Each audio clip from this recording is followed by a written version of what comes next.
அதே போல் இந்த சோழிங்கநல்லூர் தொகுதி மக்கள் என் மேலே நம்பிக்கை வைத்து இவ்வளோ 1000 வாக்கு வித்தியாசத்தில் இதுவரையும் 3 சட்டமன்ற தேர்தலை சந்திச்சிருக்கு இந்த தொகுதி.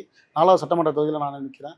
அப்படி சந்திச்சிருக்கும் போது எனக்கு அதிக வாக்குகள் போட்டு ஜெயிக்க வச்சுருக்காங்க தமிழ்நாட்டிலேயே. அதுபோது ரொம்ப சந்தோஷமாக இருக்குது. அந்த மக்களுக்கு அந்த ஊரில் இருக்க பெண்கள், குழந்தைகள் எல்லாருக்குமே எல்லா விஷயத்தையும் நம்ம செய்யணுன்ற அடிப்படை வசதி எல்லாமே செய்யணுன்றதுக்கோசம் நான் முதல் ஜெயித்த உடனே முதல் வந்து பள்ளிக்கூடத்துக்கு தான் போனேன்.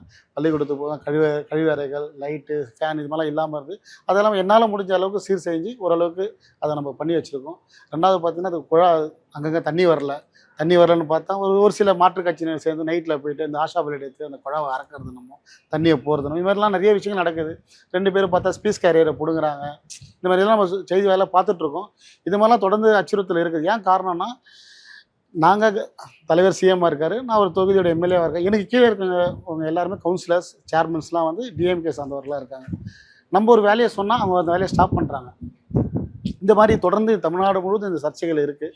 இதுக்கெல்லாம் ஒரே காரணம், வருகின்ற ஊராட்சி மன்ற தேர்தலும் சரி, மாநகராட்சி தேர்தலையும் சரி, அதை வந்து நம்ம மாற்றி நம்மளோட நபர்கள் வந்தாங்கன்னா உடனே நம்ம வேலை செய்யறதுக்கு ஈஸியாக இருக்கும். மக்களோட சர்வீஸ் பண்ணுறதுக்கு இன்னும் ஈஸியாக இருக்குன்றது என்னோட கருத்து இது.